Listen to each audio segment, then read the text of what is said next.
5 कारण जिससे ये माना जा सकता है कि Chinese virus corona virus natural नहीं सिंथेटिक है और जो कि वुहान लैब से ही निकला हो सकता है। और ये कारण है कि चाइना में इन्वेस्टिगेशन होना बहुत ज़रूरी है। शुरू करने से पहले जिन्होंने भारत बुलेटिन को सब्सक्राइब किया है उनका तहे दिल से शुक्रिया, और जिन्होंने सब्सक्राइब नहीं किया है वो प्लीज़ सब्सक्राइब के बटन पर जाइए और प्लीज़ उस पर क्लिक करिए और जल्दी करिए। ये 5 कारण मैं आपसे डिस्कस करूँगा। तो चलिए शुरू करते हैं। स्वागत है आपका भारत बुलेटिन में।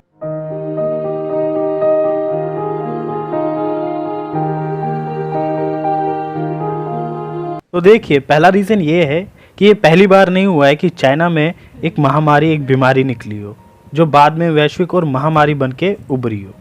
2002 से 2003 में भी सारस, जैसे आपने सुना ही होगा, पहले आउटब्रेक हुआ था जो सीवियर एक्यूट रेस्पिरेटरी सिंड्रोम से आप जानते होंगे, जो कि पेंडेमिक महामारी जैसी उभरी थी। और वही चाइना ने के ऊपर ये आरोप लगा था कि चाइना ने इसे कवर अप किया था।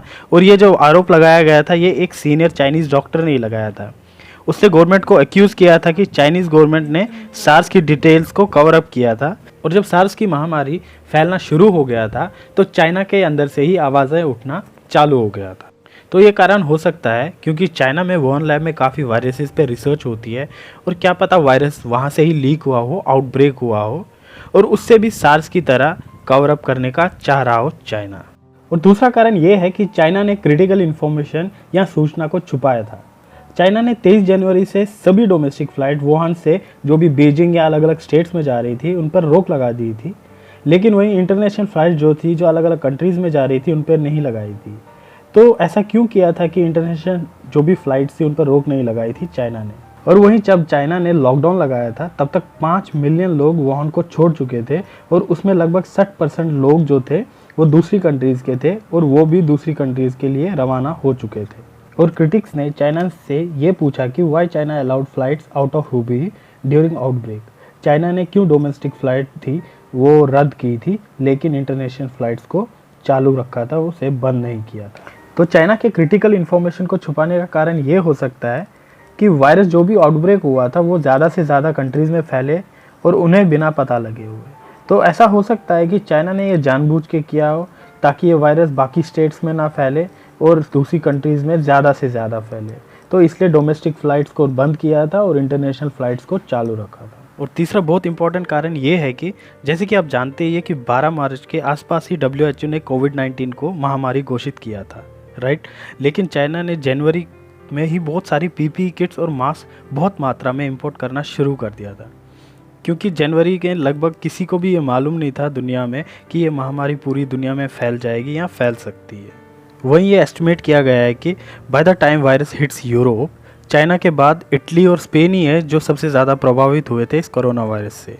वहीं चाइना तब तक तकरीबन 56 मिलियन रेस्पिरेटर्स और मास्क इंपोर्ट कर चुकी थी जनवरी के लास्ट वीक में, सिर्फ जनवरी के लास्ट वीक में।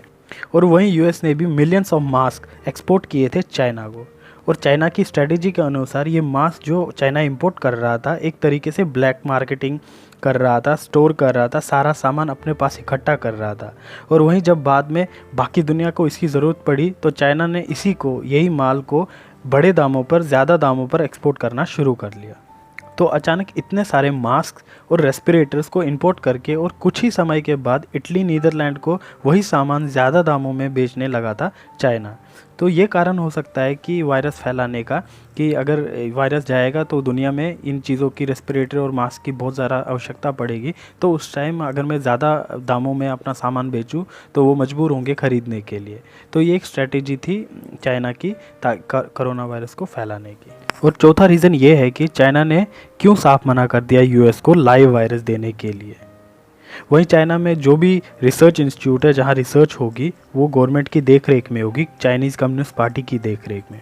और वहीं US चाइना से एक लाइव वायरस मांग चुका है ताकि वो पता लगा सके कि वायरस कहां से ऑरिजिनेट हुआ हो सकता है और उसके स्प्रेड होने का कारण क्या है।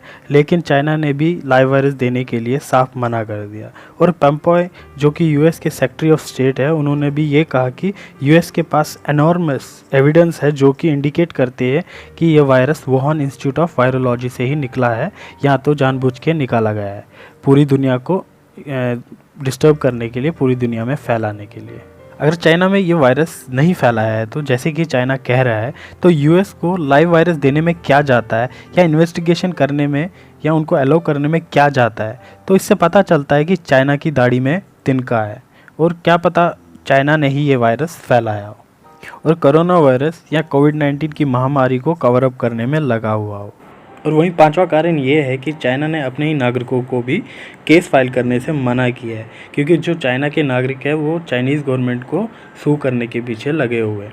चाइना की पुलिस और आर्मी उन्हें अच्छे से दबा के रखी है। उन्होंने जिनके रिलेटिव्स नियर्स एंड डियर है, जिनकी मौत हो चुकी है, उन्हें और उनके लॉयर्स को भी पुलिस वालों ने धमकी दी है, थ्रेटन किया है कि लॉयर किसी का भी केस ना ले। और आपको पता है कि इन्हें धमका कौन रहा है? इन्हें चाइनीज़ गवर्नमेंट की पुलिस और चाइनीज़ कम्युनिस्ट पार्टी के जो समर्थक हैं वो धमका रहे हैं घर घर जाके। और वहीं सोशल नेटवर्क में जो ग्रुप्स बनाते हैं, व्हाट्सएप ग्रुप, वीचैट ग्रुप जैसे ग्रुप होते हैं, जो भी होता होगा चाइना में, वो भी बनाने के लिए मना किया है चाइनीज़ गवर्नमेंट ने।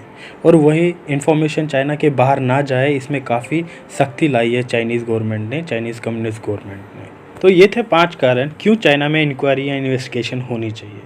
और चाइना का अगर इसमें कोई हाथ नहीं है, तो चाइना पर लगा हुआ ये जो चाइनीज़ वायरस का दाग है उसे हटाने के लिए चाइना को इस इन्वेस्टिगेशन को वेलकम करना चाहिए। तो इसी के साथ मैं इस वीडियो का अंत करता हूँ। तो अगर ये वीडियो आपको पसंद आई तो प्लीज़ लाइक शेयर सब्सक्राइब करें, और साथ ही साथ बेल आइकन को दबाइए, उस पर चढ़ जाइए, उसे कैसे भी दबाइए, जो करना है करिए, लेकिन वो बेल आइकन दबना चाहिए। तो तब तक के लिए धन्यवाद। जय हिंद, जय भारत।